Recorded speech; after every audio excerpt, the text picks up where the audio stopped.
Welcome back to Your Average Witch, where we talk about witch life, witch stories, and sometimes a little witchcraft. Hear new episodes on the full and new moons every month. In this episode, I talk to Penelope of Prairie Herbal.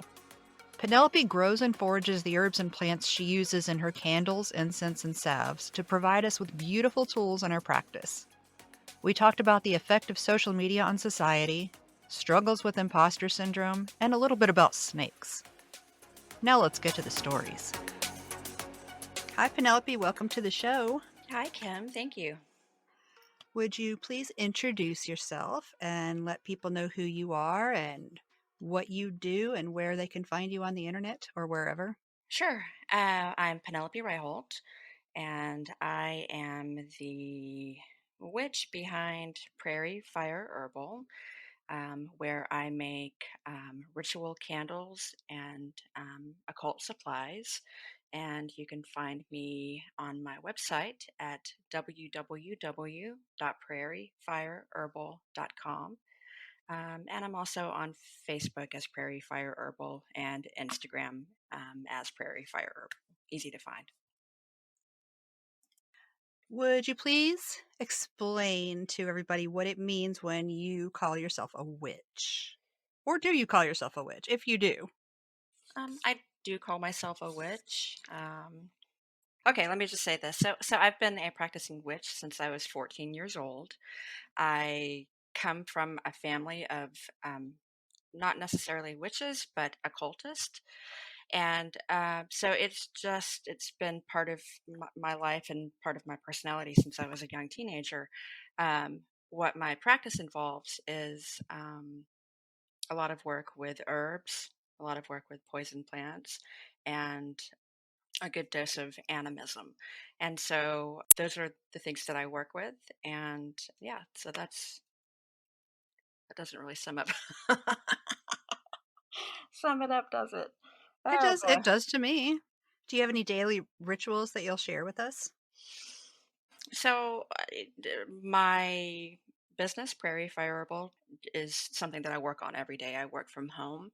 And so, a lot of the ritual that I do is involved in making those things, making the candles. And so, yes, so every day I am working with a ritual because I charge the things that I do with intent, and I'm working with herbs, and I'm asking spirits and deities to participate or to aid their energy to the workings that I do. Um, but other than that, I don't really have any set rituals that I'm doing every day. Now, on your website, I saw that you grow and gather a lot of the herbs yourself. I do. I also read that you started out in New Mexico, but are you in Texas now? I didn't start in New Mexico. I go to New Mexico frequently for Oh, foraging and just because we really love it there. But no, I'm in Texas. I'm in Dallas, and I'm originally from Georgia. what made you want to do what you do? I started out as an herbalist and found that I because of regulations, I wasn't able to practice or to get my herbalism to the people that it needed to go to. And I was already doing all of these other things, because I'm a witch. And it seemed I knew that I wanted to work with herbs and plants in some way as the second part of my career because I'd already had like a 25-year long career as a pastry chef and bread baker. Ooh, you would be And so surprised at how many I people come here having been chefs and now they're doing witch things. I'm I, surprised by it anyway. I think it breaks us. I mean, just working in the restaurant industry, I think there's something that really makes us want to do something that's far away from a commercial kitchen. But working in a restaurant can really steal your love of food, the thing that got you there in the first place. And so I think probably it's natural for a lot of people who work with food to work with it in kind of a spiritual component, I guess. And so then to move on to witchcraft, I think is kind of a natural. I mean, you're getting to make and craft things with your hands, and it can be it can be very healing, and I find them to be similar. So I took the thing that I love doing the witchcraft, working with herbs and plants, and kind of chose that as an option or a way to work with herbs because I was finding that I couldn't get herbal herbal medicines to people the way that I wanted to. And yeah, so it was, it was just kind of a natural choice to do it. And I also, like I said, I was making these things for my personal practice, and I felt like I wanted to make more of the things that I wish somebody else had been making. Like Mm, I wish that there had been a dressed candle for a specific thing. And so I thought probably other people feel this way too, and maybe don't have the time or the skill set to do this kind of stuff. I'm going to do it. I'm excited to get my next shipment. I couldn't remember if you ordered a while back. I thought you had, but I couldn't get it to come Yeah, up. I got candles and some dark witch water, Oh, but good. I am excited for that wormwood stuff Yeah. or So you balm or whatever it is you called it. I'm ready. are you going to use it like in a magical context, or are you going to use No it in a for pain relief? pain. Yeah. The other stuff I got flying ointment too. That's for the magical stuff, but the wormwood is for my freaking joints. Yeah. It works. I use it a lot. I use that, and I alternate with mugwort ointment because that one's really great for achy joints and inflammation and all of that stuff too. Nice. Now you mentioned your family, you grew up in a family with an occult background. Hmm. Can you go into that a little bit? Like Yeah. any stories? Yeah, so this gives me the chance to talk about my favorite person who ever existed, and that's my grandmother, my nanny Carlton. She and my grandfather were astrologists professionally, and they started doing that back in the 40s. And they were founding members of the American Astrological Association.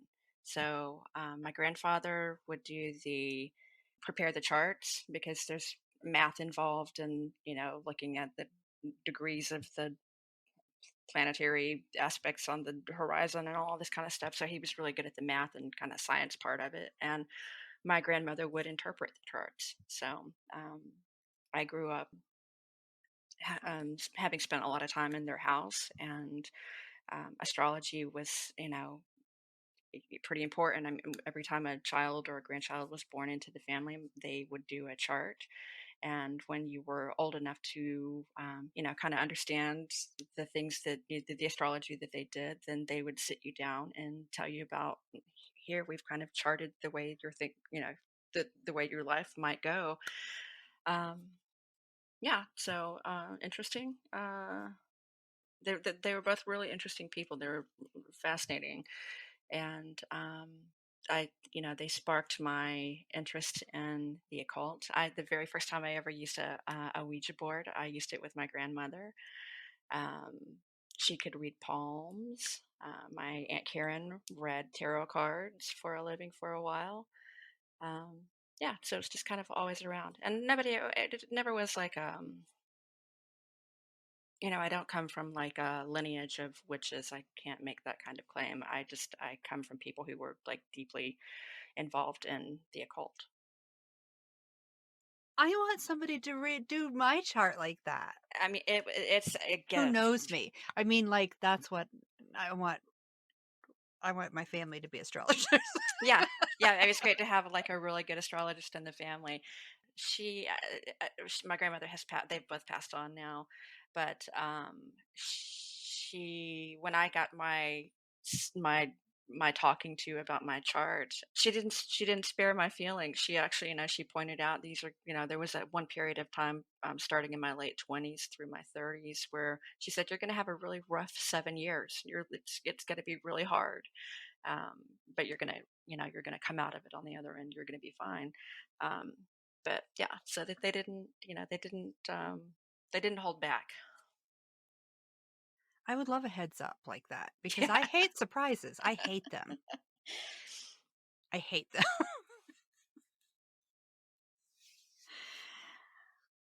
When did you decide you're a witch? Around, let's see, I just turned 14, and I got my hands on a copy of Scott Cunningham's. I can't remember the title. It's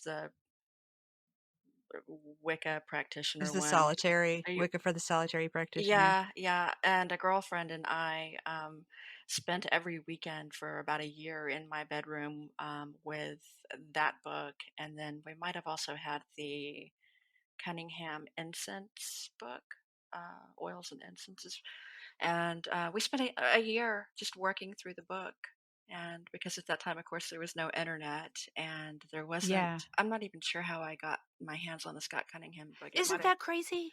Yeah, I yeah. wonder that the same. I think about that too. I have no idea how I got some of my books. Well, and I know I didn't buy it because I didn't have any money as a 14-year-old kid, and I'm Yeah. 100% sure that my mother, who was a Southern Baptist, I'm sure she didn't take me to the ye local witchcraft shop, you know.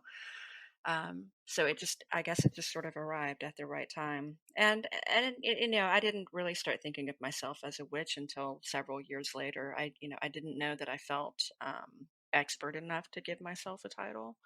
And I guess more than anything, I just sort of like gradually over a few years, I just started to feel like a witch. You know, I just sort of like, okay, this is what I've decided. That's what I am. That's just what I am now. I think that's what I did too. I think it's probably, it's sort of a rite of passage for a lot of teenage girls. It's, those girls who are interested in the occult. You know, we all start with that one book, and we dabble in it for a little bit, and um, it takes some time before we feel entitled to call ourselves a witch. How do you feel about imposter syndrome? Does it bother you? Do you feel like it affects you? And what do you do if so? I think um, starting a witchcraft business triggered that in me for the first time. And I'm a fairly confident person and I'm confident in my witchcraft. And so it was shocking that I would be questioning my right to put myself out there to the public and offer up things for them to buy and expect them to believe that I had any kind of expertise or special knowledge about this stuff. And it's, it is insidious. It's, that, that little grain of self doubt can turn into a lot of like big self-doubt, extreme, almost like loathing of of your practice and what you're trying to do. And I think that because I'm so much on social media, like any business really has to be now, and Mhm. that's the way that I promote myself. I i think that that triggers it a lot because how can you Instagram in particular is the social media that I struggle with the most. And if I didn't have to be on Instagram, I wouldn't. But I really think that social media like Instagram really it triggers that because you're constantly comparing yourself to every other witch who is taking beautiful pictures or marketing something or trying to educate people. So I struggle with it, and it's gotten better in the last year. I seem to have regained my footing over those negative thought forms, but I have to constantly pep talk myself and remind myself that I have been a witch since I was 14 years old and that I do in fact know my shit and that I'm as qualified as any other witch to make the things that I make and to teach classes and to talk about witchcraft and to have opinions. So God um forbid you have an opinion. oh god. Yeah, I think I mentioned to you in the email that my son was worried that that, uh, that I was going to offend other witches with my opinions. He's like, just be careful with your Whatever. opinions. Offend the shit out of everybody. I do sometimes. I think I probably do too. I I, mean, we not everybody's people are different, so we're gonna cross sometimes. I consider it part of my job as a witch to sometimes offend people.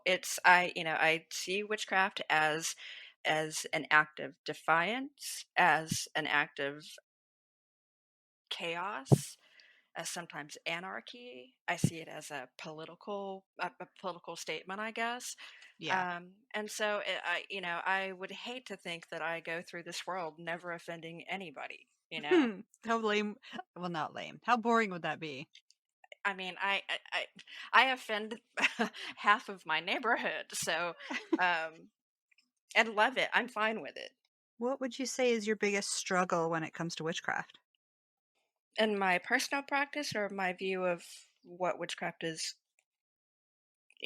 what is witchcraft today? That's such a cool question. I might have to write it down. Whichever one you want. Well, I'll do both. For my a struggle that I have, or maybe a complaint that I have in my personal practice, is because I work from home and because my job is witchcraft. It's really hard to, one, find time to do the rituals that I want to do. Two, not feel burnt out by constantly working in like a magical context, because it takes a lot of energy. It takes, it takes energy. So that those would be two things that I sort of struggle with in my personal practice. And here's where the offensive opinions come in. The state of witchcraft today, a couple of things that I sort of can't wrap my head around is, I have a real problem with how witchcraft has become an aesthetic, and how it has become a commodity to be sold on Walmart.com, and how empty it feels when I'm scrolling through Facebook or Instagram, and it's just beautiful picture after beautiful picture. It feels, um, With the shopping bag on it. yeah, yeah.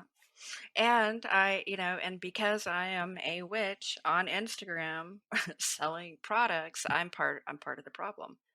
I've had people message me on Instagram and tell me that my photographs can make it hard for them in their own practice, because their altars never look, super beautiful, or they don't have What? all the tools.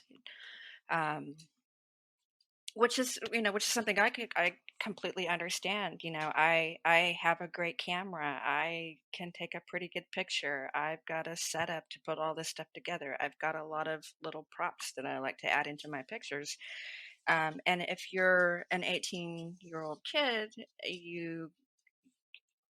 kind of look at your dumpy altar in the corner with cat hair all over it and go, I'm not doing this right, or I'm not enough of a witch. And that troubles me. And I take it upon myself to sometimes reveal the man behind the curtain on my Instagram, and show how things are made, or express self doubt when that crops up, or just to show a human side behind these pictures that don't really tell the full story. But then you probably also get people who say, "I don't wanna hear about that. I came here for escape." I feel do the people who say, "You make me feel bad about whatever," do they also email Target about that? Yeah, and let me sort of fix the way that I said that. So it's not that I'm making them feel bad. It's just that I'm presenting something to them that is like aspirational witchcraft.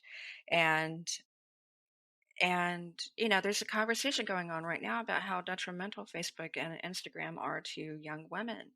and Yes. and I get it, and I think that's at the heart of it, is that you look at these beautiful pictures of these beautiful altars on Instagram, and you can begin to feel that that might be a thing that you can't attain. that your witchcraft isn't good enough because it doesn't look like the beautiful picture.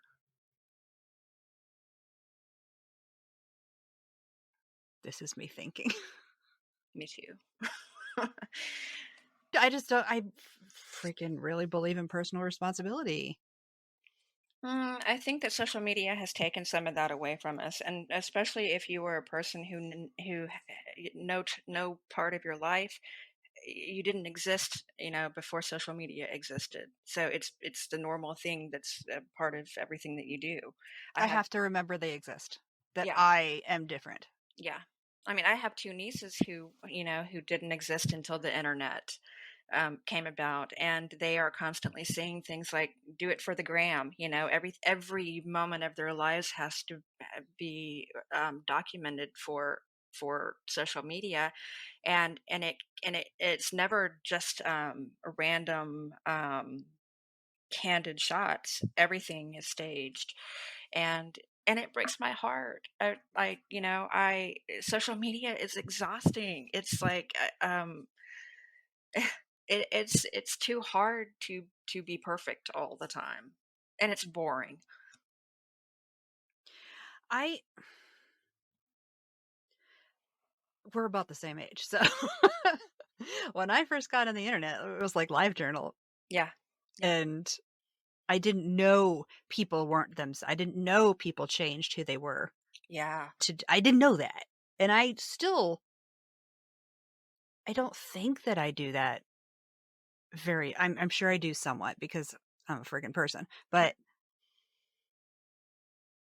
I try to be who I am in real life and on the internet. right, So right. I would hope. I guess they can't do that. I don't know. I guess because they don't know what it was like before. They've never existed in a time where you didn't tell all of your problems to the internet, and where you didn't show every outfit to the internet, and where you didn't get all of your information from the internet. And I think that we have this explosion of care and behavior now, and I think that, okay, tell me if you think this is crazy, but I think it's directly related to keyboard warriors and them finally coming out from behind the keyboard, where you've heard this term before, and it's kind of like, you can be a total shit on the internet in your chat group. Remember those? You can be a total shit Yeah. because nobody's coming over to your house to kick your ass because you were a dickhead. And And now they think they can do it in real life. yes, That's astonishing. yeah, I mean, it sounds kooky, but the more I think about it, I'm like, these are the exact people who were on Live Journal being total dickheads, and now they're out in the In public because AOL chat rooms. yes, because we've like, so we're so used to being able to say what we want on Facebook and not having any consequences for it, and they've started taking it out into the real world. That's Just wild. The hell? See, it's just this stuff doesn't occur to me. I don't know how to relate to other people who aren't myself. yeah, I don't either. I think this. I mean, the fact that I think about it so much is because I'm so uncomfortable using social media to market my quote Yeah. unquote product. I make a product, and that grosses me out. Yeah, I keep saying I wish I didn't have to have Facebook to do my job. I say it every day. Every day. If I could delete it right now, I would do it. Yeah. Let's go in the other direction. What brings you the most joy in your practice? Working with plants. I'm sitting here in my living room right now, and I've got one side of the room is completely full of houseplants, and everything is thriving, and I haven't killed anything Yay! recently. Yes, and so I love plants. I love plants so much. I have a couple of gardens in my yard, and I grow poison plants, and I grow lots of the herbs that I use in the candles and in the herbal blends, and I grow some of our food. And I when I say that I love plants, I mean that on like a deep spiritual level. There's something about them that speaks to me, and I love being around them. And I'm looking at my plants right now, and I there's this I have this aloe vera plant, and it is beautiful. I bought this little scraggly plant for my son at Home Depot because he likes plants too, and he neglected it, and it was gonna die. And I took it, and I've repotted it a couple of times, and it gets special aloe vera food. But I do this weird thing where I touch it every day. I make sure I give like each little, I don't know if they're called a frond, each little Arm. frond, each little arm. Yes, they look like arm. I touch each little arm, and I tell it how beautiful it is and how proud I am of it that it's growing. And it it's very fussy. If it touches anything, like I can see right now, it's grown out and it's just barely touching the wall. It will start to rot, and the arm will fall off. So it's like it doesn't want anything to touch it, and I respect that. It's like me. Yeah. But I love it so much, and I just being in the same room with it just makes me very happy. So, and that goes for all of my plants. I'm growing a brugmansia for the first time this year, and this is I don't know if you know what this is, but this is a tree, a small tree, in the they I used to be. recognize the name, but I can't picture It's it. beautiful, beautiful. It gets these trumpet-like flowers, and they all hang down, and the trumpet flowers Okay. are like 8 inches long, and they come in like every color you can imagine, and it's extremely poisonous.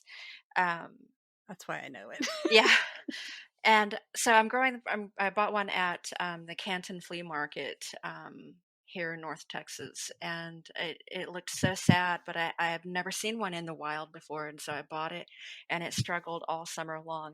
Nothing that I did was right for it, and so I joined a Facebook Brugmansia group, and it's me and a bunch of 90-year-old women all in there just going crazy over these like beautiful plants. And I finally someone coaxed me into chopping it, to cutting 2/3 of it off, and because it just wasn't doing well, and I was going to have to do it for the winter anyway, and so I did it, and it just about killed me. I hated making those cuts, and I moved it into the house and kind of put it by a window, thinking that it would go dormant. Since I cut it, it has exploded with growth. It's covered with leaves. It's got new sprouts coming up. It's thriving, and I'm like, I couldn't be happier about it. Yay. Yeah. I wonder if do you know about Mexican sage? Yes. Yeah. I actually killed some of that in my front yard this year. Oh, well, Are you yeah, growing it? yeah, it does really well. I don't know if I should like cut it down now or wait until it gets colder or what. Mm, Because if I cut it now, is it going to think, oh, hey, it's spring, let me sprout a million things and then it'll freeze to death? yeah, I think I would wait until we get the word for the first frost because it We may only do get that. like 1 day of frost. Where are you? Tucson. Oh my gosh, why did I think you were in Oklahoma? I don't know. Okay, Tucson. All right. Well, we are planning a move out to either Taos or Santa Fe in the next year. So I love. To live? Yes. Yep. Ooh. Yep. So I love the American Southwest. It's weird because I'm a plant lover, and I really love like deciduous temperate Oh, rainforest, yeah, me and I too. water, and I want to, all of that. I love like a lush green place. It just makes me happy. But we started going to New Mexico a few years ago, and now we go every year for like this big long vacation. And I, It's it's, calling you. it not it's screaming. It's saying you need this is where you have to come to. And I almost feel like I don't have a choice. Yeah. It's that is That's how where I I'm ended up going. here Yeah. Yeah. because I'm from Virginia. Oh, okay. There's another person in the group that you might know. It's Andrea. And she's Andrea Apple, something with Appalachian in her name on Instagram, right? Yep, yep. Yeah. She's wonderful. She's like, she lives on this piece of property that is just haunted. She sees spirits. She's got phantom animals. I I didn't know all mean, this stuff. yeah, it's great. We're What the we're heck? we're Instagram friends, and so we talk a lot. And she's like, there used to, she's fascinating. You have to talk to She's her holding because, out on me. I do. yeah, She actually sent me a package. did she really? I love her. She I sent me love her some rose so hips because I much. was sad about not having rose hips. She's wonderful. She is, and now she's Yeah, I really like recently. her. She's one of my favorite Instagram accounts. She right now she's posting a series of beautiful photography of birds on her property, and Uh-huh. she's like Snow White. They come and land I on her. know. The wax wings. I was like, Yes. what the hell is happening? Yeah. Well, yeah. I love And her her. cabin? I know. What in the world? Did you see the picture of this, like is the cabin, the abandoned falling down house on the property? Did you see that? I think so. I want to go to her property so bad. It seems Me like the too. most haunted place in America. Let's go. I know. Let's do. I'm so glad that you know her and that you're friends with her, because she in this last 2 years, she's one of the very first people who followed me, and she has been a bright spot in Oh, my good. online life for like the last couple of years. And I just like I anything she does I'm interested in, because she seems so completely normal, but there are spirits and demons and entities and ghosts raging around her. Huh. I didn't know that stuff. Now I kind of want to leave that stuff in, but I also kind of Yeah, leave it in. okay. It'll make she'll get a kick out of hearing I me know. I go I on and know. on about her. That's why I wanted to, because I know she listens. Andrea, we both love you. Oh, well, if we're gonna talk about other people that we love from the group, I Yeah, let's got do to that. That's fun. okay, good. I got to meet. That's why it's fun to talk to other beings because we all know each other. Yeah, I mean, I have made two friends in the group. That I consider like real life friends, and that any chance I can get to spend time with them, I want to go do it. So hang on one second here. Come to Anahata's purpose. Yeah, I mean, I wish I could. Are you gonna go? Yeah. Okay, I won't say last names, because I know that Yeah. everybody doesn't listen to Witch Bitch Amateur Hour. If they don't, they should, because it's great. And Mm-hmm. the coven is the only good thing on Facebook as far as I'm Yes. concerned, because I've met so many people through the coven. I know we Um, are all so great. yeah, I know. I mean, and then they show up in real life, and I love it. It's just a wonderful group of people. So I love that I found it.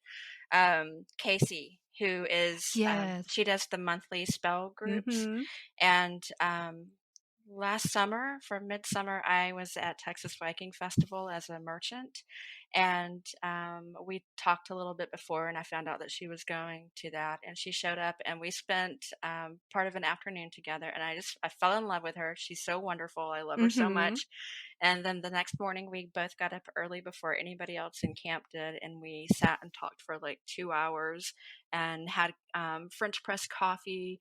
And Ooh. I fell in love with the woman. She's fantastic, and I wish I could see her more. She's not that far from me, um, but um, but yes, she's a wonderful person. I'm so grateful to Witch Bitch Amateur Hour for putting her in my path. I absolutely agree.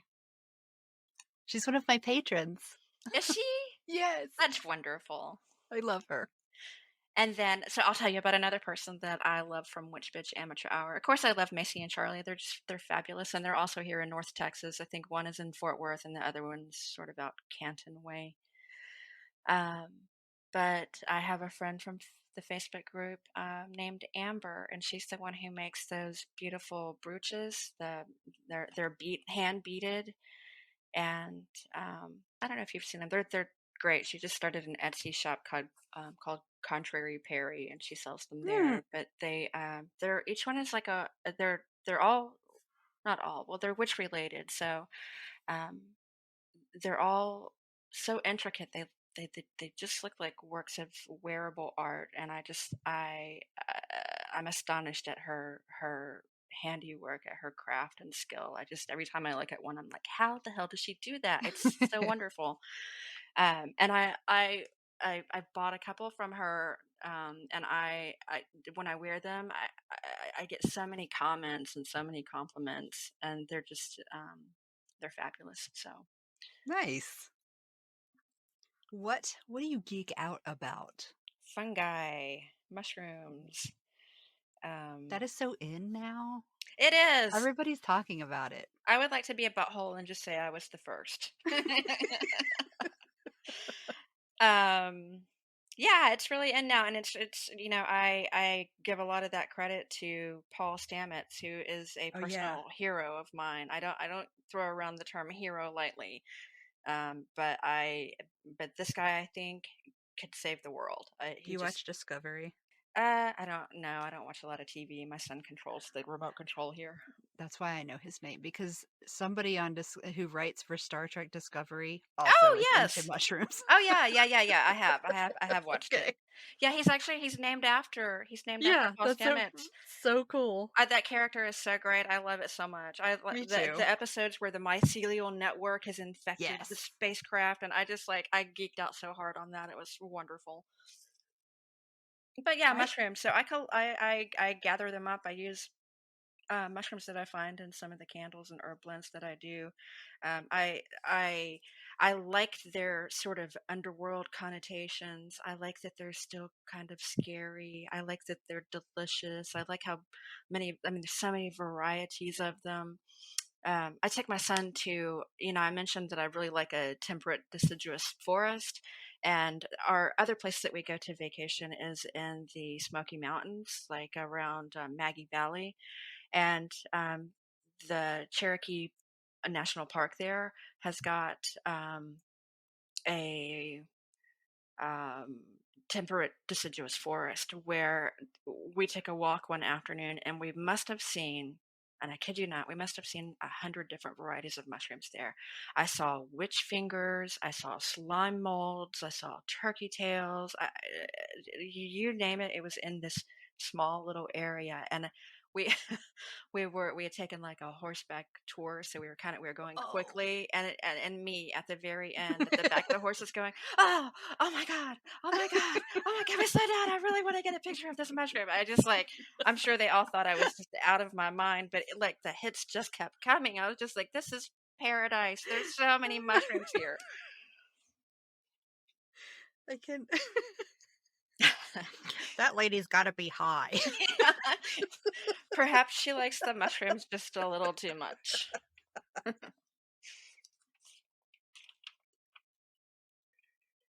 What's something that you wish was discussed more in the witch community? Or A couple of things come to mind. I think one, we ought to be talking about ecology and the environment more. And I'm going to make a statement here that people are probably going to disagree with. But it is my firm belief that you have no fucking business calling yourself a witch if you're not doing something to affect positive change in the environment. It's the hill I will die on. If you are not actively in your life taking steps to make the planet a better place, you're just stealing them. yes, yeah. And so we ought to be talking about our consumption because myself included, I don't know a single witch who doesn't love, collecting all the things, all the goodies, the crystals, the herbs, the resin dragons, the special incense. We consume a lot of resources, and I think I'm baffled that we're not talking about it more. That we're not that we're not using our magic to heal the planet or to hex corporations like Nestle that are doing the most damage. Yes. I'm you know it, ups- it one of my like bugbears is like plastic, and so like I am using resources, and I through being a company, a bit through being a business, um, and and so I'm in the weird position of knowing that I'm doing damage just by my very existence. I'm just doing damage.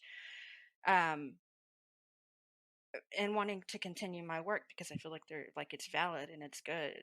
And so I try to offset that by using only packaging that can be recycled or reused. If you've ever ordered anything from Prairie Fire Herbal, you might open up your package and find out that it's stuffed with my circulars and from my mail, like grocery store sales and things on, Mm-hmm. that you get at your. You've probably gotten some of my junk mail in your boxes because I really feel like I'm already consuming enough just by what I make. Um, yeah, so we ought to be talking more about the environment. We ought to be talking about ways that we can affect a positive change in the environment. And I agree with you with the crystals because, uh, so what if they're synthetic? I mean, Um, as long as it's not plastic. But if it's like a heated amethyst, that's what you have. Freaking use it okay, and recycle them. I'm gonna yes, thank you for saying that. That was I want to mention crystals, and now I know I'm gonna make a lot of witches angry with this, but um, this is crazy to me that every time we purchase a crystal, that we're not thinking about how that crystal got to us. Exploitative mining Yeah, all practices, their little destruction of the land. kids Um, who are down in the mines yes, and the fact dying. that I have this strong feeling that the crystals, like they're drawing their power. If you believe that they do have any kind of magical power, I believe that if they do have that magical power, where are they drawing it from? They're drawing it from the earth. And so when you're mining crystals out of the earth, I feel like you're sort of disconnecting the power source, I guess you could say. um yeah, I'm not down with the mass consumption of crystals in any way whatsoever. You took me on a tangent. What? So what do you think of Moldavite? I don't know what I think. I'm just interested since in what do you feel like crystal, and then this is probably going to get cut because I'm not trying to get into this conversation with anybody else. But Okay. so do you believe, like, I've never felt any kind of anything from a crystal. It's just pretty. Yeah, yeah. I'm gonna be honest. Yeah, I'm gonna be 100% honest. I feel like that there must be something to that because we know there's like a vibrational thing, particularly with like clear quartz, and so there's actually some science uh, behind like quartz being able to amplify power or I'm not saying it electricity doesn't or. do things. I'm just saying I haven't experienced it. Right. And so neither have I. Now I've gotten the warm and fuzzies like when I've picked up a cool river rock because it's tied to a place and Yes. it's there are spirits of the land and I feel a strong connection to that. But never do I feel like I want to take it home and put it in my bra. I I mean, don't understand the bra thing at all. I don't either. I think it's just One, uncomfortable. it's like the sort of memification of rocks, and I don't know. I'm old, Kim, and I'm grumpy, and I'm just I'm devastated at the destruction we cause on the Yeah. planet. And for me as a witch, I'm like, why the fuck would you buy crystals? Why would you? It's not a renewable source. I feel like if there is any power in them, they're drawing the power from the earth. I think a lot of people have kind of tricked themselves into believing that they're doing a thing for them, and maybe it's like one of those psychosomatic things where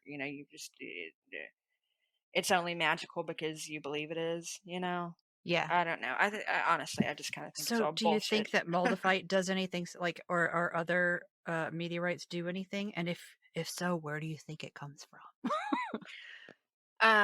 So is Moldavite like molten glass that came from an asteroid or something like Yeah, that? Am I on the it's the right green track? stuff. It's the green stuff they find in Czechoslovakia. Well, It I might not be mean, called Czechoslovakia anymore. right. So it's not. We're old. We're so old. Yeah. I still call it Czechoslovakia. I don't know the real name of the place. That's Me how neither. old I don't I am. remember. I don't know. Maybe there is something to that. I think it's been over amplified by social media like TikTok, where Yeah. every other, But where do you think it comes from? I mean, I don't Space? know. Yeah. Yeah. I mean, that to me Space makes it magic? cooler, like, space rocks are cool. Yeah, like Tektite. And why is it Moldavite? Why not Tektite? I don't know. I don't know How any of come these nobody's things. freaking out about Tektite? How come it's just 'cause it's green and pretty? I Also, guess. here's another question that's not gonna be on the internet and not gonna be on a thing. Yay. How Okay, so everybody's like, "Ooh, use green things for money, use green things for money." What if you're not in the United States? Because in Europe, all their money is different colors. Yeah.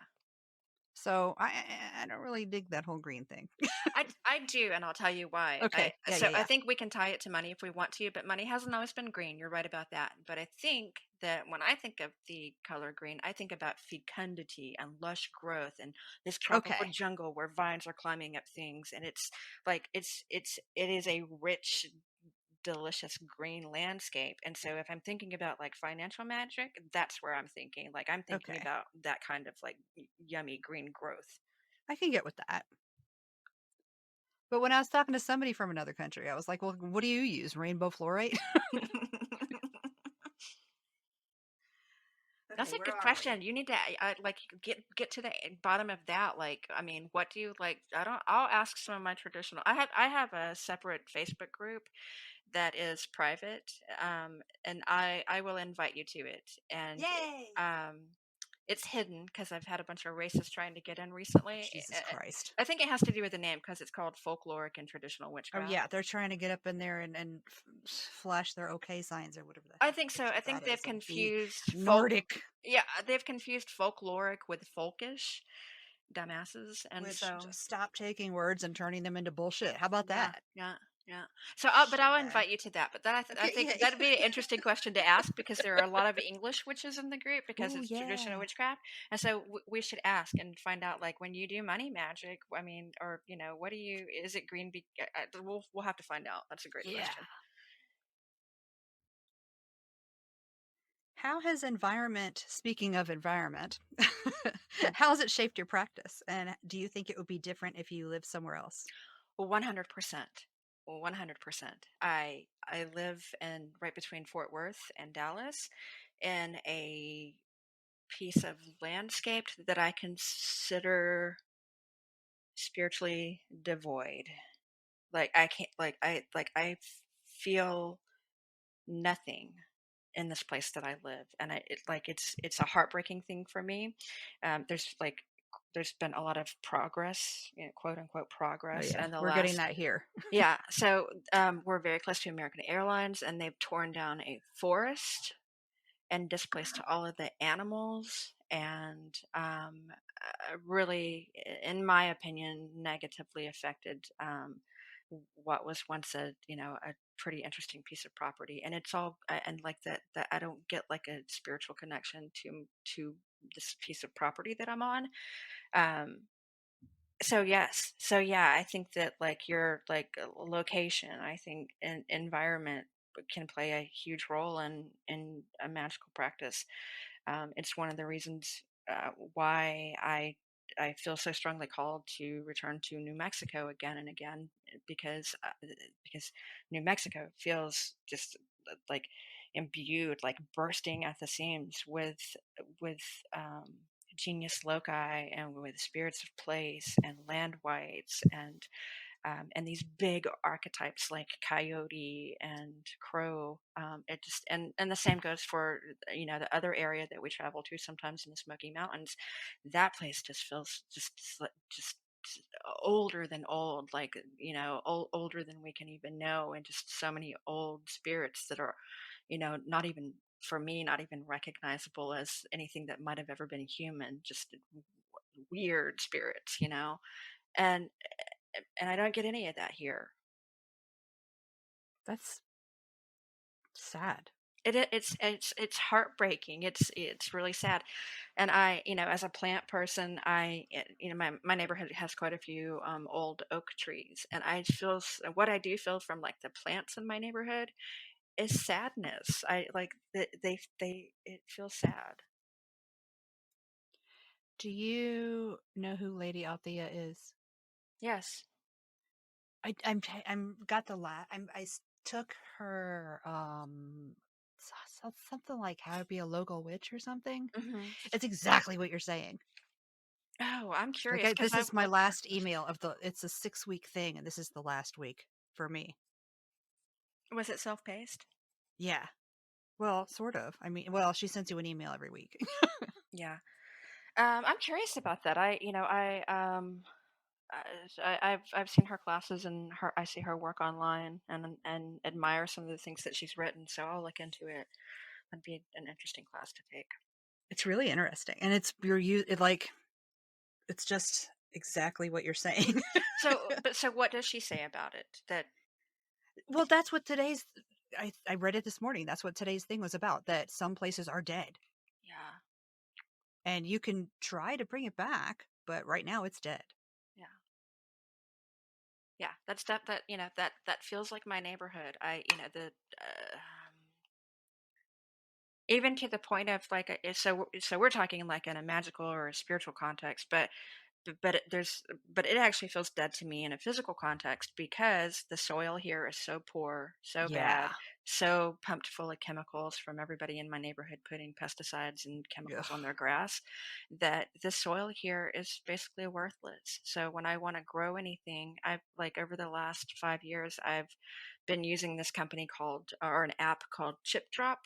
And Yes. yeah, so they bring me truckloads full of wood chips, and they're layered all through the half acre back half of my yard, 6 inches deep. And because I hope to try to build the soil up. Um, it's sad. I nothing here. Nothing that I plant in the ground will grow here unless I build beds and plant there. Sorry, you don't have to add all that about chip drop. Just I it's love chip drop. it's I wish we had it here. yeah. Oh, you don't? Well, it's in Arizona. It's just not in Tucson, and I think it's because one of the like dump sites here pays them to bring it, and then they turn it into mulch, which they sell to us. Uh, well, if you're not above acting like a crazy person in your neighborhood, like I'm not, then you can flag down tree trimmers. I do it all the time. There are If no I trees here. yeah, you're not blessed with a lot of trees. That's too bad. I know. I was really excited because when I was reading, there aren't any like big homesteading YouTubers in Tucson, but there are some in Phoenix, and they all use chip drop like crazy. Hmm. And I thought, oh, I can't wait. They're not down here, so Yeah. robbed. I feel bad. I'm sorry that you can't get chip drop because it's something cool really happens when you start putting wood chips on your lawn, and a lot of cool things start happening. Like the worms start coming back. It robs the soil of nitrogen for a couple of years while it's breaking down, but once it breaks down, it is the most wonderful soil you can imagine. And it's always full, at least here, it is always full of mushroom spores. And so Yes. I get these crazy varieties of slime molds. And this year, for the first time, I had, I'm going to forget the name of it, but it's Imputus phallus. And that means stinky dick. Oh, Stinky penis. yeah. And so I got some of those this year, and they're so cool. They're a beautiful mushroom, and they smell like rotten roast beef. They're That foul. sounds amazing. Yes, I and they're don't want that in my yard, but yeah. it sounds cool. Yeah, you do want it in your yard because you can only smell them when you get really close. But it draws all these weird like pollinator insects, like not your Oh, usual ones, because they stink bad and they're drawn to it, and so they come over, and it's one way for this mushroom to spread huh. spores. Fascinating. I just talk about mushrooms forever and ever. But yeah, so when you get chips, then you get all of this other weird stuff happening in your yard, and I'm like, this is so cool. I just like it's created a whole different kind of microcosm in my yard that wouldn't have existed normally. Yeah, we have a garden bed that I put a bunch of straw into and like the chicken yard, whatever. And then in my altar garden, that's all wood chips. And I got like I don't know what they are, just some kind of brown mushrooms, but Mhm. bird nest mushrooms. And I Mhm. thought, what the hell is this? And Yeah. it turns out that's what they are. Yeah, we get hundreds of thousands of those every spring when we get our rainy season, and they're just aren't they just the most adorable thing? So it's like a little cup, little tiny Yeah, cup, and then it's got three little things in it that look like eggs, and they're just the cutest thing.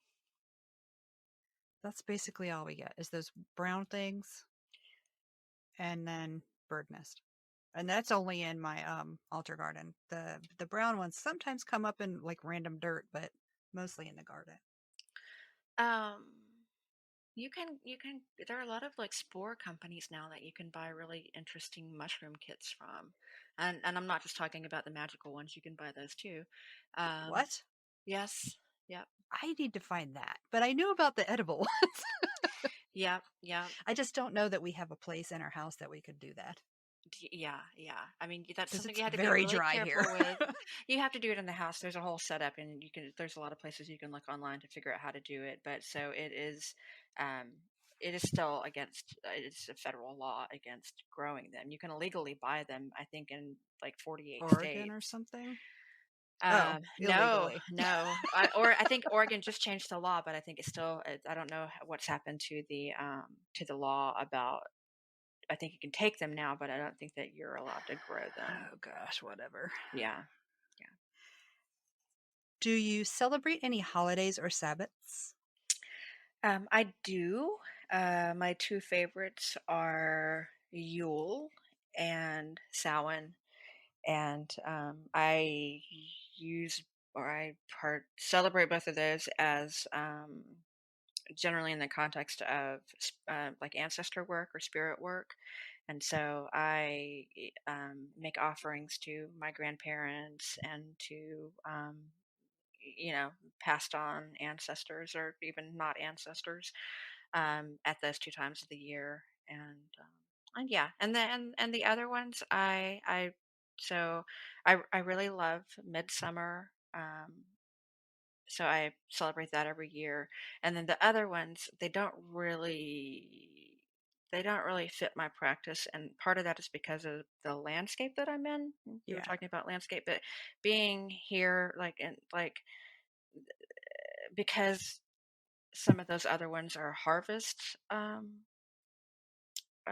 Sabbaths or holidays. They don't really make sense where I'm at because it's like it's hot and dry and barren and Mm-hmm. brown here for like Lunasa.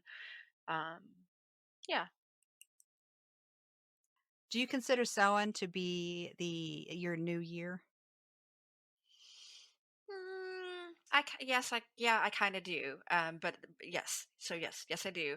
You know what I'm Well, saying? that's Like, what I do too, because my life sort of, I noticed it when I was, I think, 30, that Halloween is pretty much when things end and then start over. yeah, But I mean, the new year is when shit, just traditional American bullshit starts and ends. right, yeah, yeah. So and yeah, so I have a 14-year-old kid, and so he's not down with he doesn't give a shit about the witchcraft, but New Year's is a fun celebration for him because he gets to Yeah, stay I up mean, late and it's fireworks fun. and all that. So yeah, we celebrate that. What would you tell somebody just starting out, and what would you like to hear from somebody who's more experienced than yourself? Can I twist this on its head a little bit? Yeah. Okay, so I'm gonna say this like I'm gonna say this as an experienced witch, like I was giving myself advice for a 14-year-old witch. Um, Books. You have to Mm-hmm. do research. It's not good enough to get all of your information from Instagram and Facebook. And it's fine to start out with all of the Cunningham books, but at some point you need to graduate to scholarly works on witchcraft. So you need to begin to read works from indie occult publishers because that's where you're going to get um, the real witchcraft based on folklore and on historical practice. So You're going to have to put down the Cunningham. You're going to have to move away from, well, you don't Silver have Raven to. Wolf. Yes, you need to have your time with fluffy witchcraft. Play with your crystals, do all that stuff, and then you you need to move forward. You have to keep learning, and you need to get into some of the um, I don't want to say tougher, but some of the more in-depth reading on witchcraft. And there's a lot of it out there. There are a lot of really great authors. But if you want to deepen your witchcraft practice, you have to be willing to do the research. I agree. And there's so many really good indie occult publishing houses now. Um, I, it, I'm a huge book lover, and I love books of any sort. But there's so much good occult publishing out there right now that whatever you're into, you can find some really great, well researched, interesting titles. Who would you say are the three biggest influences on your practice? And it changes, I guess, depending on where I'm at with witchcraft, because my practice is always evolving. Um, okay, three people who have influenced my witchcraft. About 10 years ago, I did kind of a turnabout. This isn't uncommon in my practice. I go through phases where different types of witchcraft become interesting to me, and I get to do a deep dive and research. And that's one of my favorite things about witchcraft, is that the research is amazing. There's so much good stuff out there, and so much to learn, and so much that we don't know yet. But someone turned me on to a traditional witch who lives in Cornwall named Gemma Gary, and she writes these beautiful books that are so sacrilegious, that are so blasphemous. They're very wonderful, and a lot of the work is with the devil and animism, and they're some of my favorite books. And I think they've really changed sort of the landscape of witchcraft in the last 10 years. So she influences me a lot. An herbalist who's been influential in my or magical herbalism is Harold Roth, and he runs a website called Alchemy Works, and sells herbs and things like that, and some of his own potions and things. But he also writes about herbalism, and so he writes a lot on his website about planetary magic, which was very, very odd because my grandparents were astrologists, but for a long time, planetary magic wasn't part of my practice. Um, but he writes about planetary herbalism, correspondences for herbalism a lot. Um, but the thing that he did that really sort of blew my mind and changed the way that I thought about plants and magic is he does intuitive magical herbalism. And that means that rather than just going to your Scott Cunningham book of herbal correspondences or plant correspondences or looking it up on Pinterest, you spend time with the plant. You get to know the plant. You grow the plant. You touch the plant. You smell the plant. You think about, like, what are the conditions that it grows in, that it flowers in, what animals are attracted to it, um, all of this kind of stuff. How does it make you, how does it make you feel? Is it edible? Like, it's really it is getting to know a plant on a deep level, feeling how it makes you feel, or what you think, that what kind of energy you think it is giving off, and then using it that way. And he doesn't say throw out all the correspondences. They still count. There's a reason why they're there. People have been using a plant for a certain reason for a really long time, and it's no accident that they gained a reputation for doing the thing that it says that they do in Scott Cunningham's books. But that doesn't go deep enough. If you're not in relation with the plant in any way whatsoever, I I I don't believe that you're utilizing um, the most magical aspects of a plant. Does that make sense? Yes. And that's exciting because that's kind of how I work. Like the stuff around here that grows here, I can find next to nothing about them. Yeah. Like brittle bush, have you heard of that? No. Nobody knows what the hell that is, but I see what it does here and that's what I use it for. Yeah. Yeah, I love that. It's really eye-opening, and it's you have to retrain your thinking, because I think for a lot of us, not probably not all of us, but for a lot of us, it's been enough for a long time to just go to the correspondence list, you know. Okay, that's basil. Great, that's good. That's great for money magic. Well, it might be great for money magic, but what else is there about this plant? You know, it might be spicy, it might be super aromatic, it might It's have an interesting, tender. it's tender. Yes, all of those things. And so, yeah, so that I admire Harold Roth so much. He's also poison path practitioner, and he sometimes has plants for sale if you're interested in the poison path. He sometimes has things like real mandrake root or mandrake Ooh. plants, belladonna, deturas, all of those things. So I encourage everyone to look him up and see um, what he's got going on, because he's always doing something really interesting with plants. Um, and then a third person I have to say is my nanny Carlton, who just, growing up in the South, I grew up in the foothills of Appalachia, and in the Bible Belt, very, very religious, very, very old fashioned small mountain community. And my grandmother and grandfather were just anomalies in this town. Everybody loved them, everybody respected them, and even though they did this weird astrology thing, and my grandmother, she never tried to deter me from getting into witchcraft. She gave me some of my first occult books. um, she talked to me about using my intuition as a magical tool. She inspired my love of animals and plants. Just a really incredible woman. And again, I can't call her a witch, but she definitely had like one foot in this part of a magical practice. She there, whether she called herself a witch or not, she was deeply magical. I envy people who can say that about their family. I'm careful when I say it, because I think a lot of time, like I've been hearing it for almost 4 decades. I'm from a long line of witches. Bullshit. Whatever. You're not from a long line of I witches. don't mean that stuff. I mean growing up having that. Yeah. Yeah. Because, cool, I can trace back to whatever.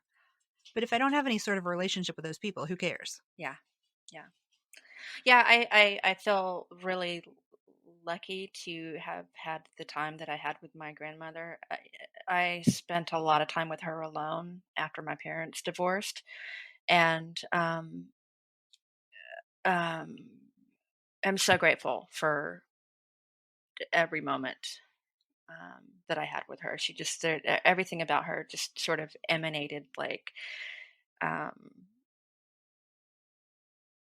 magic. And she also gave me my addiction to coffee. So I started drinking coffee when I was. She figured I was old enough at 10. So Oh thank you, my Nanny gosh. Carlton. I am helpless without it. Who would you like to see on the show? Who do you think it would be fun to hear from having a conversation like this? I have a friend here in Fort Worth who opened a witchcraft shop back in February of this year, and she does something that I've seen people talk about a lot, but I haven't really seen anybody put this into practice before. She is very eco-conscious, and she runs her mind with an ecological ethos in mind. So I'll give you like an example of something that's in the shop. She has some crystals. She has like a very, very small collection of crystals, and she she's so careful in her sourcing. They're ethically mined, which is something you never see. So she just has a little collection of them. They're very beautiful. They look kind of rough because they're not sort of processed the Mhm. way the ones that you traditionally see are. She has there's an apothecary there, and she has a lending library. She's like me. She's a Ooh, lover of books, so you can come in and spend trade time in the out. Oh my library. god.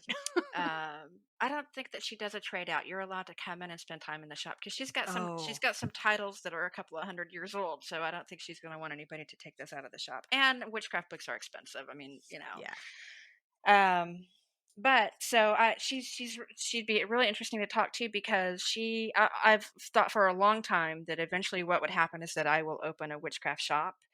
Um, and so getting to spend time with Ivy in her shop this last year, I've seen the good aspects of that, and I've also seen the bad aspects of that. And I think it'd be really interesting. I think probably a lot of witches sort of fantasize about having their own shop, but I think it'd be really interesting to hear from somebody who does and what that's really like.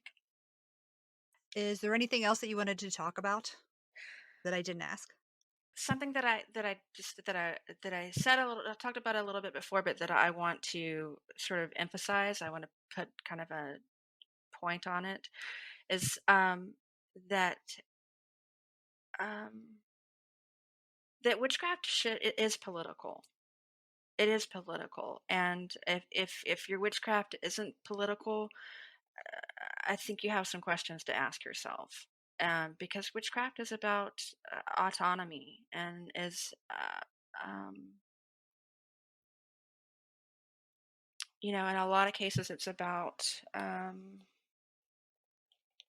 the patriarchy imposing a set of rules and standards on women and our bodies and the kind of jobs that we can do and our value as mothers and daughters and partners in society.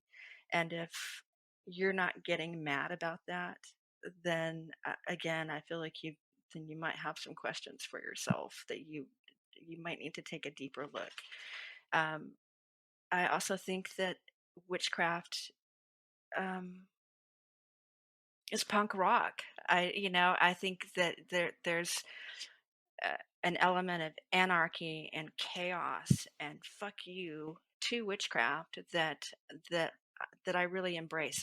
That's one of the things that I like about it. I like that it's weird. I like that it's upsetting to some people. I like that there's this sort of um, that that there are dark connotations to aspects of a witchcraft practice, and I've seen it a lot in the last couple of years, and it's sort of this forced kind of cheerful, only positive vibes sort Blech. of attitude. I feel the same way. Exactly, black. That I think is bullshit, and I think it really waters down what witchcraft can be, and that, that there is no such thing as white witchcraft. Um, you're not doing it right if it's white witchcraft. Um, I, it's been said a million times, and I'll say it again at the risk of sounding trite, but you in order to be able to embrace the good positive light aspects of anything, you but particularly witchcraft, you need to be able to delve into the darker aspects too. And I just it's that right there is the reason why I moved away from Wicca, why I found it to be a hollow practice that never really satiated my desire for something weird and magical and powerful, and that encompassed the dark as well as the light. And so I just I think it's important for young witches especially to begin to kind of get a feel for that, um, to deepen their practice, to get somewhat comfortable with the fact that life, and not just witchcraft, that life has dark aspects to it too, and that um, choosing to avoid them doesn't really solve anything. You know what I mean?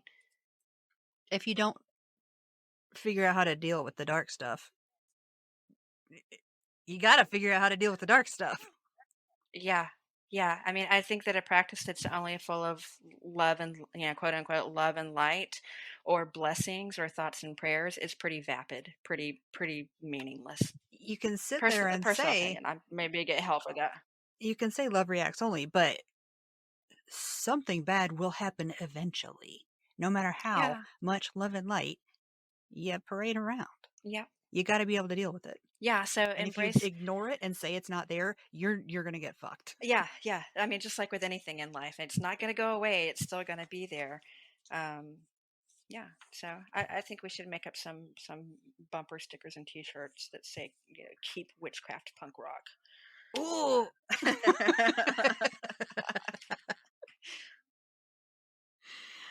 I have a fun question that I actually am nabbing from New World Witchery because I saw they had mentioned it on one of their past podcasts. If someone were to summon you, what 5 things would it take to summon you? I was There's got to be a going better way to to. phrase that. You gonna do it again? Is there a better way? I'm gonna acknowledge that I knew that you were gonna ask this question because I want to tell what my kid saying how boring I am. I'm a commie, boring jerk. Yay. Yay! Oh, do you want to ask? Are you gonna ask it again? I don't know. How should I phrase that? If someone were to summon you, what 5 things would it take? Well, I'm an anarchist, so I added an extra one. Um, or I'm also an Aries, and I can never do exactly as I'm Oh, told. So there's that. My son questioned also as an Aries if I would even come, no matter what we used to summon me. He'd be like, "You're so stubborn, you probably just wouldn't show up despite everybody."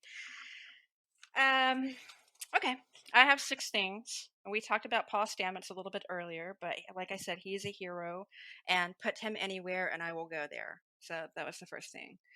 The second thing is you're probably gonna need to play Europe 72, April 8th, Grateful Dead, Dark Star. It's like 47 minutes long. It's really weird. Let's have some Grateful Dead there. A good cup of Earl Grey tea, that'll help. A stack of Terry Pratchett books. ooh, And the must have out of everything on the entire list is pickles. I want a giant jar of oh, pickles. what kind? It has to be a dill pickle, can't be a kosher pickle, and it has to be crunchy. It can't be like a wimpy, Soggy, weird. swishy. Yeah, good pickles. Okay, so we are at the end. So the 2 questions that I didn't ask, or they weren't on the list. The first one is not actually neither one of them is a question. One is recommend something to the listeners. It doesn't have to be witch related. It could be whatever. Hang on. Let me stew over this for a minute. A Okay. recommendation for. Charlie said start what are the zebra cakes? So that gives you it that lets you know what it's open for. That's a good one. Those are delicious. I love them. I would say ear biscuits. The You would say podcast. ear biscuits. Okay, I'm writing that Yeah, down. that's what I would recommend people check out. That's actually where I stole this question. Okay, I'm going to steal from your idea because I'm going to recommend a podcast too. So, do Okay, you want me just to? Do you want to do it again, or how do you want to do it? well, we can keep all this in. Okay. I'm going to recommend Glitch Bottle. It is a podcast that's been on air for maybe about 5 years, and it's a fantastic occult interview podcast. And the podcaster, I forget his name. It might be Alex. Don't quote me on that, but he gets the best guests. So he has had Dr. Steven Skinner. He's had last night I listened to an episode where he had a woman who is a researcher of cunning folk practices in England, and it Ooh, was fascinating. It was so good. He frequently has Aaron. Lech on. Aaron is a ceremonial magic and practices grimoire magic. I mean, just like any luminary that you can think of who's written something fabulous or who does like interesting work they've been on. So that would be my recommendation. It's great for it's earlier I mentioned that witches need to be reading deeper books. This is a podcast version of that idea. This is going into depth into some of these um, harder concepts involving occultism. It's a good name. It's a great name. I think that every time I listen to it. I just want to say that over and over again. Welcome to OCD. Okay, second quest. The second thing. The next thing. Please tell me a story that you love to tell. I've got to preface it by telling you it's not a very long story. It's just kind of a weird thing that happened to me. And I'm still sort of baffled about what happened.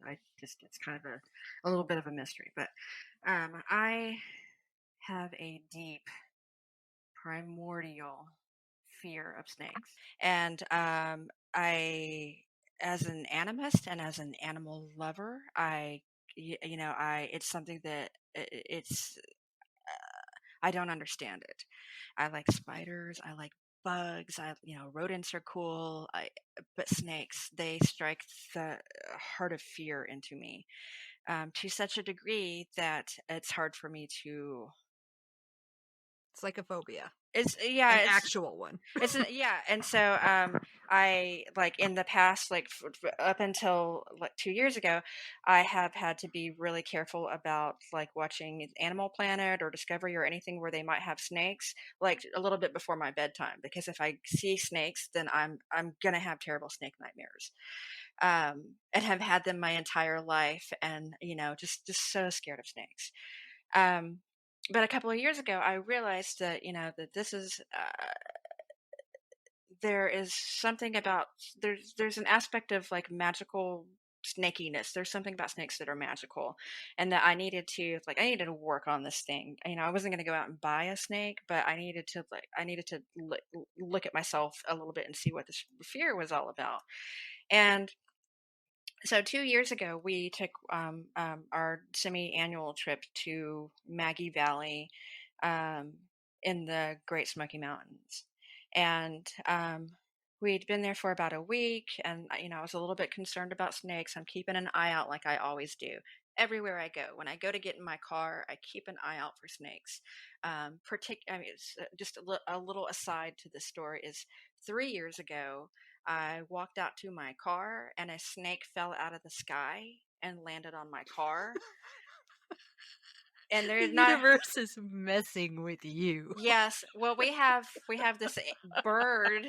We have this bird in my neighborhood, and we call him Derpy Hawk because he seems to have some weird neurological thing, and he's off. There's something like we saw him one time chase a rabbit, and he just crashes to the ground. I don't know how he survives, but it turns out that Derpy Hawk had grabbed a snake, and because he's derpy, he dropped it, and it landed on my car right in front of me. I mean, talk about I thought I was going to have a heart attack because now it's raining snakes. So fast forward a year. I'm as always, since I was the day I was born, I'm looking out everywhere I go for snakes. I keep an eye out, especially after one fell out of the sky. Every single time my child walks out of the house, I say, "Watch out for snakes." It's so much that he's like, he'll look at me and he'll say it back. He'll say, "Well, watch out for snakes." Do you know the Mystery Science Theater 3000 relation there? No, I mean, Oh my god. and I love that show. Ega, one of the big quotes is watch out for snakes. Are you kidding me? Nope.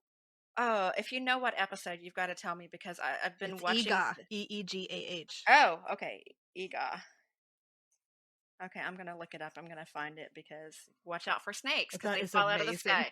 Okay, so that was my aside to the story. But so 2 years ago, we're in the Smoky Mountains. I'm watching out for snakes, I see a sign on the side of the road that says there's blackberries everywhere, and we're just have like everywhere we go, we're like pulling over to the side of the road and we're shoving Oh, blackberries in our mouths, and we keep seeing these signs that say "Watch out for bears." So I pull over. There's all these blackberries. I get out of the car. The sign says "Watch out for bears." So I'm watching out for bears, not fucking you snakes. switched your aim. And I got bit by a fucking snake. And What? yes. And the ridiculous part is that it happened so fast, and I must have jumped 25 feet in the air because it took me a millisecond to get back to the car. I knew exactly what it was as soon as it happened. My lifelong fear is happening to me right now. I raced, I got back to the car, I pulled my pants up, and there were two fang marks. And I never even saw the snake. But I have friends who are like really big into reptiles, and this is like it's like a weird kink almost, but I follow It a is. Herpers are weird. yeah, well no, my this is like a weird kink. So I follow a Facebook group that where there are snake experts that identify snake bites. Yeah. And I have for Oh, the and I bites? yes, and I have been, and I've been following along with this for years before this happened, and so my legs swell up, and there was like it must have had bacteria in its mouth because I had a bump on the back of my leg, a knot, a hard knot, the size of a tennis ball. I kid you not. But I didn't go to the hospital because I was like I was like, okay, I'm gonna wait for a minute. Surely that wasn't a rattlesnake. There's like a couple of kinds of rattlesnakes and copperheads there. Surely that was just like a rat snake or something, and I probably almost stepped. Like I'm talking to myself about this. Like I'm trying to convince What? myself I'm not gonna lose my leg. I know this is You. all so crazy, so crazy, and it is hurting. So it's like throbbing, it's stinging. We go back to we're in this amazing little like 1940s style like road lodge. It's so great. We go back, I'm on the bed, I'm watching it swell before my eyes. Still not i going to the doctor. I'm in shock because watch out for snakes, I've been saying it my whole Oh life. no, and you didn't watch And and the one time you stopped, so the one time you switched your I was looking for a bear. um I don't go to the doctor.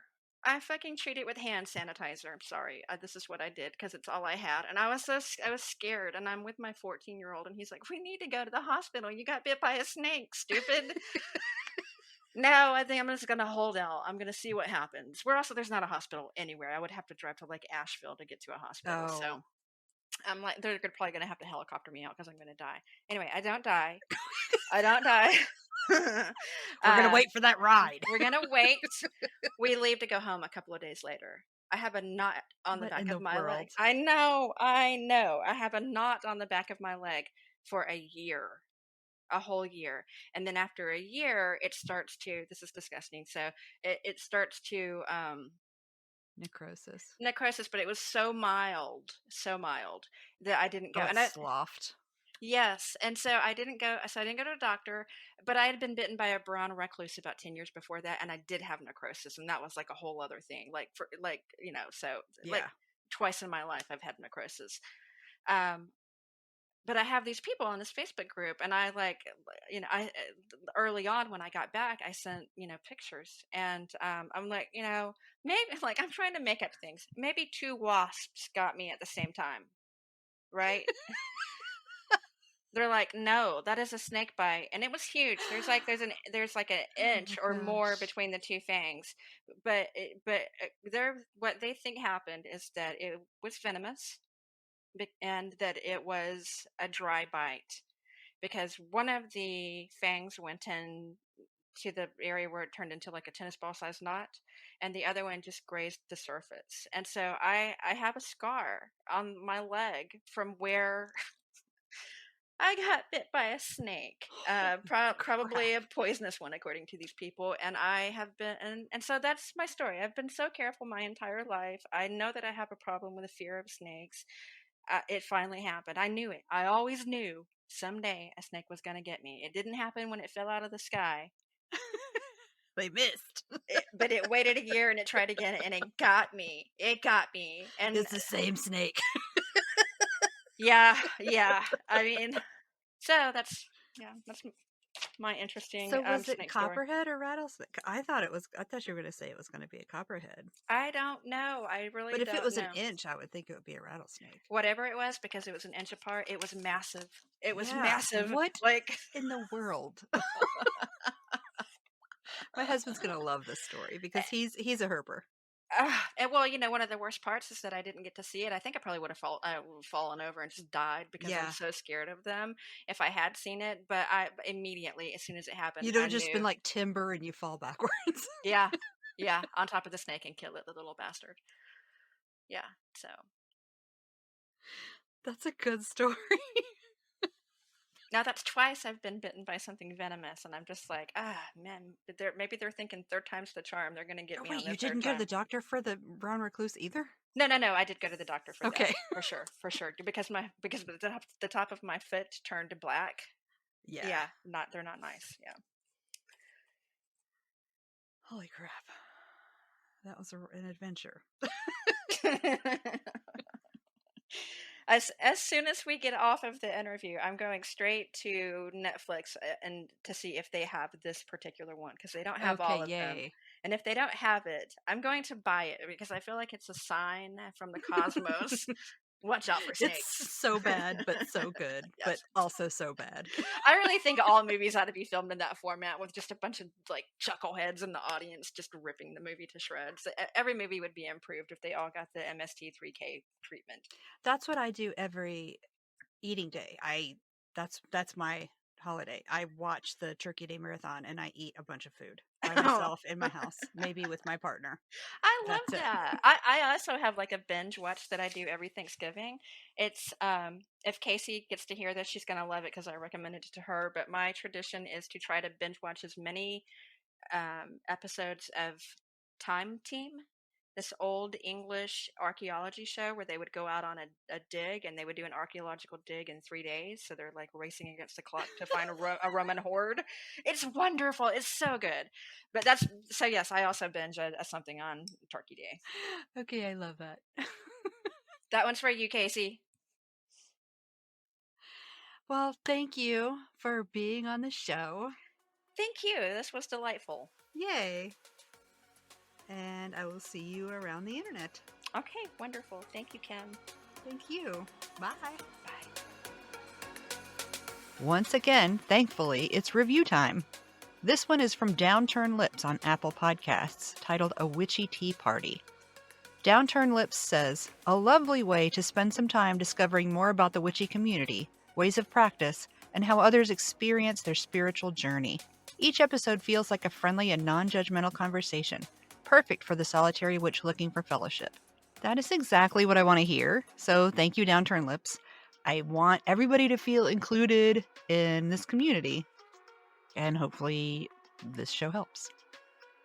Hey, thanks for listening to this episode of Your Average Witch. You can find us all around the internet on Instagram at Your Average Witch Podcast, Twitter at Average Witch Pod, Facebook at facebook.com/Your Average Witch Podcast, at YourAverageWitch.com, and at your favorite podcast service. Want to help the podcast grow? Leave a... Well, thank you for being on the show. Thank you. This was delightful. Yay. And I will see you around the internet. Okay, wonderful. Thank you, Kim. Thank you. Bye. Bye.